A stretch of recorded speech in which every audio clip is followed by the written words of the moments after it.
మీ ఇంట్లో మొదటి కోటీశ్వరుడు మీరే అవ్వాలనుకుంటున్నారా? ఈ ఫైనాన్షియల్ వెబినార్ లో ఇప్పుడే జాయిన్ అవ్వండి. హలో నమస్తే, వెల్కమ్ టు సుమన్ టీవీ. ప్రస్తుతం మనతో చార్టెడ్ వెల్త్ మేనేజర్ రమా రాజేష్ గారు ఉన్నారు. వీరితో ఈరోజు ఒక విషయం మీద మాట్లాడదాం. హలో అండి, నమస్తే. నమస్తే. సో ఈరోజు ఏంటంటే ఒక డౌట్ అడుగుదామని నేను అనుకున్నాను. ఏంటి అంటే, రీసెంట్లీ ఒక మూవీ చూశాను. సో దాంట్లో ఏంటంటే ఒక స్కామ్ రన్ అవుతుంది. It's for a good cause. But వాళ్ళు ఏంటి అంటే బ్యాంక్లో ఇన్యాక్టివ్ అకౌంట్స్ ఏవైతే ఉంటాయో, అంటే మేబీ సమ్ రీజన్స్ వల్ల వాళ్ళు ఆ అకౌంట్స్ని యూజ్ చేయకుండా ఉంచేస్తుంటారు. ఓపెన్ చేసి అందులో ఫండ్స్ ఉంటాయి, బట్ ఫర్ సపోజ్ పేరెంట్స్ చనిపోయిన తర్వాత కిడ్స్కి అది తెలియకో, లేకపోతే సమ్ రీజన్స్ వల్ల అమౌంట్స్ అలాగే ఉండిపోతాయి అండ్ ఆ అకౌంట్ యూజ్ చేయరు వాళ్ళు. సో వీళ్ళు ఏం చేస్తారంటే ఆ ఫండ్స్ తీసి యూజ్ ఉన్న వాళ్ళకి ఇస్తూ ఉంటారు. ఆ అకౌంట్స్ని యాక్టివ్ చేసేసి ఏవైతే ఇన్యాక్టివ్లో ఉన్నాయో అకౌంట్స్ నుంచి తీసి అమౌంట్స్ యూజ్ చేస్తూ ఉంటారు. సో ఇది ఒక రకమైన స్కామే. సినిమాలో మనకు అది ఒక మంచి కాజ్కి చూపించినా కానీ ఇది ఒక రకమైన స్కామే కదా. ఒకవేళ బ్యాడ్ యూజ్కి యూజ్ చేస్తుంటే వాళ్ళు ఏమన్నా స్కామర్స్ అంతే కదా. సో ఇలాంటివి అవాయిడ్ చేయాలి అంటే ఎలా అండి? అసలు ఏమన్నా ఉందా అవాయిడ్ చేయడానికి మనకి? యాక్చువల్లీ ఇలాంటి స్కామ్స్ జరుగుతున్నాయని తెలిసి ఆర్బీఐ కొత్త రూల్స్, సేవింగ్స్ అకౌంట్స్కి రిలేటెడ్గా కొత్త రూల్స్ని పాస్ చేసింది. మీరు అబ్జర్వ్ చేస్తుంటే ఆల్రెడీ కొన్ని అకౌంట్లు ఫ్రీజ్ అవ్వడం కూడా స్టార్ట్ అయి ఉన్నాయి. ఎక్కువ రిపీటెడ్గా కేవైసీ డాక్యుమెంట్ సబ్మిట్ చేయండి, కేవైసీ సబ్మిట్ చేయండి అని బ్యాంక్స్ ఎప్పటి నుంచో అడుగుతున్నాయి. రైట్. సో ఒకవేళ మనం కేవైసీస్ కనుక సబ్మిట్ చేయకపోతే మన అకౌంట్స్ని ఫ్రీజ్ చేసేస్తారు. సో దట్ మనం దాన్ని అప్డేట్ చేసుకోవడానికి వెళ్తామని. మీరు అన్నట్టు మెయిన్ రీజన్ ఈ అప్డేట్స్ తీసుకురావడానికి ఏంటి అంటే ఇలాంటి ఇన్యాక్టివ్ అకౌంట్స్. ఆ మూవీలో ఎంత చూపించారో ఐడియా లేదు కానీ ఇన్ జనరల్గా ఓన్లీ సేవింగ్స్ బ్యాంక్ అకౌంట్స్లోని 40,000 crores వరకు కూడా అన్క్లెయిమ్డ్ అమౌంట్స్ ఉన్నాయి. Okay, 40,000 crores. ఎస్. సో ఇక్కడ one side of the point చూపించారు మూవీలో ఏంటంటే ఇలా ఇన్యాక్టివ్గా ఉన్న అకౌంట్స్లో ఉన్న మనీని గుడ్ కాజ్కి యూజ్ చేయడం. అక్కడ జరిగే ఇంకొక ప్రాబ్లం ఏంటి అంటే ఇన్యాక్టివ్గా ఉండి దాన్ని యూజ్ చేయని అకౌంట్స్, అంటే దానిలో డబ్బులున్నా లేకపోయినా యూజ్ చేయని అకౌంట్స్ని మన కేవైసీ ఫోర్జ్ చేసి మన అకౌంట్లోని వాళ్ళు రాంగ్గా కూడా చేయొచ్చు, డిపాజిట్ కూడా చేయొచ్చు. సో ఇలాంటి వాటన్నిటిని తగ్గించడానికి, ఇరాడికేట్ చేయడానికి బ్యాంక్ ఆర్బీఐ కొత్త రూల్స్తో వచ్చిందనమాట. ఇది చాలా ఇంపార్టెంట్, అందరూ తెలుసుకోవాలి. లేకపోతే మనం వాడుతున్న అకౌంట్స్ కూడా ఫ్రీజ్ అయిపోయే ఛాన్సెస్ ఉన్నాయి. బట్ వాటికన్నా ముందు మనం 3 ఇంపార్టెంట్ అకౌంట్స్ అర్థం చేసుకోవాలి, అంటే ఏ అకౌంట్స్కి ఇది ప్రభావితం అవుతుందని. సో దాంట్లో ఫస్ట్ థింగ్ ఏంటి అంటే డార్మాట్ అకౌంట్స్. డార్మాట్ అకౌంట్స్ అంటే ఏంటి అంటే మనం మోర్ దాన్ 2 to 3 years పాటు దాంట్లో ఎలాంటి ఆపరేషన్స్ చేయనప్పుడు.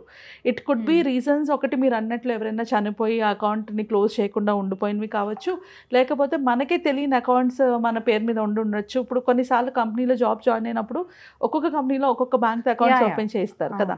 సో కొన్నిసార్లు మనం జాబ్ మారుతాము, ఆ అకౌంట్ క్లోజ్ చేయం, అది ఉండిపోతుంది. అట్లాంటివి కావచ్చు. ఆర్ కొన్నిసార్లు మన పేరు మీద మనకి తెలియకుండా రాంగ్ అకౌంట్స్ అయినా ఓపెన్ చేసి ఉండొచ్చు. వాట్ ఎవర్ ఇట్ ఈస్, ఆ 2-3 years నుంచి యూజ్ చేయని అకౌంట్స్ ఏవైతే ఉంటాయో వాటి అన్నిటిని కూడా డార్మాట్ అకౌంట్స్ అంటారనమాట.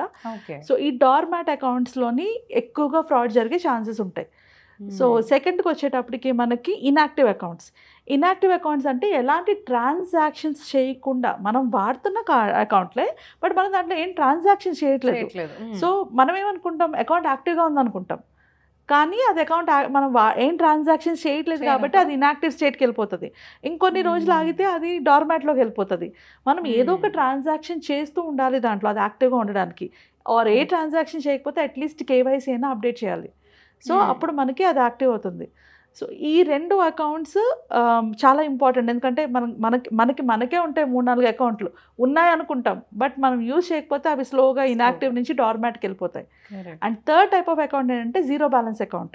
ఇది ఏదైనా స్కీమ్స్ కోసం ఓపెన్ చేసిన అవ్వచ్చు, గవర్నమెంట్ స్కీమ్స్ రిలేటెడ్ ఓపెన్ చేసి అవ్వచ్చు, లేదా జాబ్స్ రిలేటెడ్గా ఓపెన్ చేసిన అవ్వచ్చు. జీరో బ్యాలెన్స్ అకౌంట్స్ కాబట్టి మనం అందులో డబ్బులు ఏం వేసి మెయింటైన్ చేయాల్సిన అవసరం ఉండదు కాబట్టి అలాంటి వాటిని కొందరు అలానే వదిలేస్తూ ఉంటారు క్లోజ్ చేయకుండా. అండ్ సమ్టైమ్స్ బ్యాంక్స్ కూడా చాలా డిలే చేస్తాయి. ఒక అకౌంట్ క్లోజ్ చేయండి అంటే వాళ్ళు చాలా డిలే చేస్తూ ఉంటాయి అన్నమాట.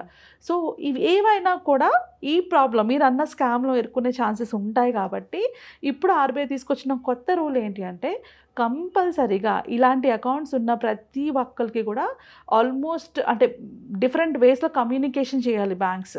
అంటే ఇది వరకు ఆల్రెడీ పంపించుంటుంటారు, బట్ ఇప్పుడు మళ్ళీ మెసేజెస్ ద్వారా కానీ మెయిల్స్ ద్వారా కానీ లేకపోతే రిమైండర్స్ పంపించాలి.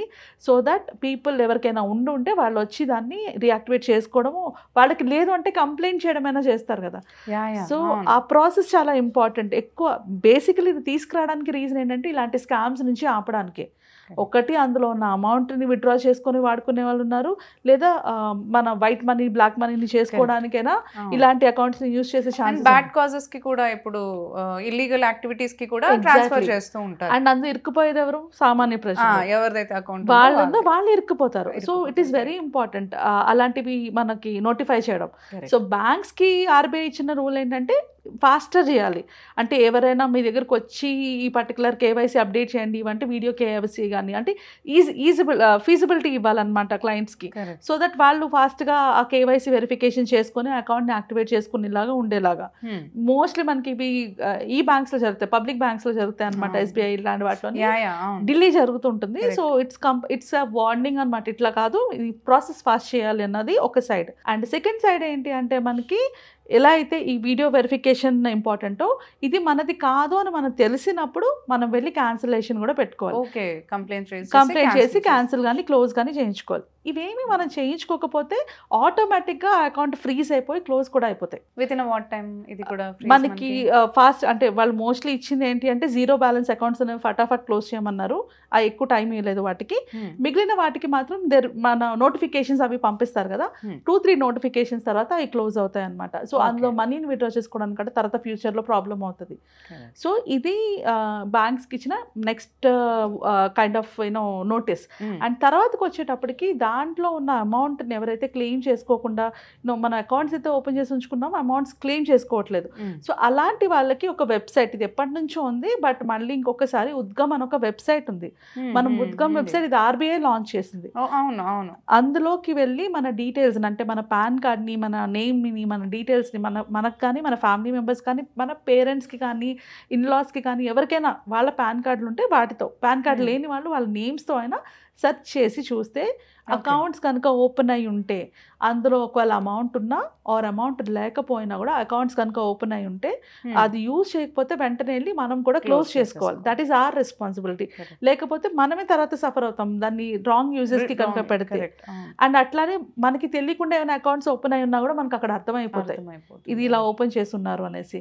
అండ్ నెక్స్ట్ థింగ్, మీకు తెలిసి మీకున్న అకౌంట్స్ ఏవైతే ఉంటాయో వాటిని ఒక ట్రాన్సాక్షన్ చేయడం కానీ లేకపోతే బ్యాంక్ వెళ్ళి కన్ఫర్మేషన్ చేసుకోవడం కానీ ఇది ఓకే అంటే ఇది నా అకౌంట్ అని చెప్పేసి ఆర్ కేవైసీ వెరిఫికేషన్ అయినా చేసుకుంటే these accounts will be there.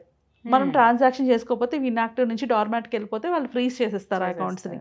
So ఇది మన responsibility as a citizens. Next వచ్చేటప్పటికి మనం బ్యాంకులకి ఎప్పుడైతే వెళ్ళి మనము డార్మాట్ అకౌంట్స్లోని రీయాక్టివేట్ చేయించుకుంటాము ఆ తర్వాత అంత ఈజీగా అందులో అమౌంట్ ఒకవేళ అమౌంట్ ఉంటే అది అంత ఈజీగా మనం యూజ్ చేసుకోలేము.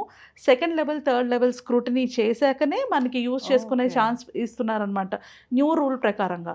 ఇప్పుడు మనం ఏమనుకుంటాం మన అకౌంట్లో డబ్బులు ఉన్నాయి అని చెప్పి మనం వెంటనే విత్డ్రా చేసుకోవడానికి ఉండదు. వాళ్ళు మళ్ళీ వెరిఫికేషన్స్ చేస్తారు, రీవెరిఫికేషన్ చేస్తారు, దాన్ని సీరియస్గా మానిటర్ చేస్తారు. ఇట్లాంటి అకౌంట్స్ని ఎవరు యూజ్ చేసుకున్నారు, ఎక్కడెక్కడ విత్డ్రా చేస్తున్నారని ఇది మనకి తెలియకుండా జరిగే ప్రాసెస్. ఆ మానిటర్ అయితే జరుగుతుంది. ఆ తర్వాతనే అకౌంట్ని మనకి హ్యాండ్ ఓవర్ చేస్తారు. సో ఇది చాలా ప్రాబ్లమాటిక్. అంటే జెన్యూన్ కేసెస్లోని ఇప్పుడు నాకు ఒక 2-3 అకౌంట్లు ఉన్నాయి, అందులో ఒక అకౌంట్లో ₹1,00,000 ఉంచేసాను బట్ నేను వాడట్లేదు ఎందుకంటే 1,00,000 ఉంది కదా, అందులో నేను ఏం ట్రాన్సాక్షన్స్ చేయకపోయినా కూడా నా మనీ అందులో ఉంది కదా అని నేను అనుకుంటాను. ఇప్పుడు తర్వాత నేను వెళ్ళి చూసుకున్న తర్వాత అది ఇన్యాక్టివ్లో ఉంటుంది ఎందుకంటే నేను ఏం ట్రాన్సాక్షన్స్ చేయట్లేదు. సో ఇప్పుడు నాకేం జరుగుతుంది, ఆ అమౌంట్ నాదైనా నేను విత్డ్రా చేసుకోలేకపోతున్నారు. సో అందుకు మీకున్న అకౌంట్స్ని మీరే వెళ్ళి దాన్ని అంటే ఇలాగా ఆ లెవెల్స్కి వెళ్ళకముందే మనం కనుక రియాక్టివేట్ చేయించుకొని ఆర్ ఒక ట్రాన్సాక్షన్ ఏమైనా చేసుకుంటే మనకి ఫ్యూచర్లోనే మన అకౌంట్స్ బ్లాక్ అవ్వకుండా ఉంటాయి. అండ్ బ్యాంక్ సైడ్ నుంచి కూడా వాళ్ళు కొత్త వేస్లోని కేవైసీ కంప్లీట్ చేయడానికి ప్లాన్ చేస్తున్నారు. ఇదంతా మన సేఫ్టీ గురించి, వాట్ ఎవర్ జరుగుతుంది మన సేఫ్టీ గురించి, మన ఐడెంటిటీ థెఫ్ట్ అవ్వకుండా ఉండడం గురించి జరుగుతుంది. సో మనం కూడా కోఆపరేట్ తీసుకుంటే మన మనీనైనా మనం సేఫ్ గార్డ్ చేసుకోగలం. సో లేకపోతే మన మనీ కూడా స్టక్ అయిపోయే ఛాన్సెస్ ఉంటాయి. తర్వాత ప్రాసెస్ చాలా డిఫికల్ట్ ఉంటుంది, మన డబ్బులు కూడా మనం విత్డ్రా చేసుకోలేరు. సో ఆ పాయింట్లోని ఈ పర్టికులర్ ఆర్టికల్ ఆర్టికల్ చాలా ఇంపార్టెంట్, అంటే ఆర్బీఐ రిలేటెడ్గా.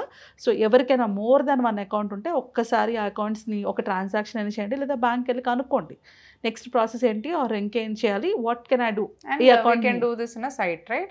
ఈ Yes. ఉద్గమ్ సైట్ లో ఉద్గమ్ site లో పాన్ కూడా- కార్డ్ పెడితే డీటెయిల్స్ వీ కెన్ నో మనకి పేరు మీద ఏమేమి ఉన్నాయో అన్న ఐడియా కూడా వస్తుంది, అంటే మనకి తెలియనివి ఏమైనా ఉన్నా కూడా ఐడియా వస్తుంది. ఐడియా వస్తుంది. తెలిసిన కొన్నిసార్లు ఉన్నా మనం కూడా మీరు అన్నట్టు ఓపెన్ చేసి మర్చిపోతూ ఉంటాం. రైట్. అండ్ కొన్నిసార్లు కొన్ని బ్యాంక్స్ మనకి లేని ఛార్జెస్ కూడా వేస్తుంటాయి. అవునా, మనం అకౌంట్ ఇనాపరేటివ్ గా ఉంచేస్తే ఛార్జెస్ కూడా మైనస్ లో ఉంటాయి. కనిపిస్తుంది, అది మన సిబిల్ స్కోర్ కూడా ఎఫెక్ట్ అవుతుంది. సో అందుకనే it is important to close this. ఈ అకౌంట్ వాడినప్పుడు క్లోజ్ చేసుకోవడం చాలా ఇంపార్టెంట్, లేకపోతే లేని కొన్ని ప్రాబ్లమ్స్ ఫేస్ చేస్తాం. కరెక్ట్. ఓకే అండి, థ్యాంక్ యూ. Thank you.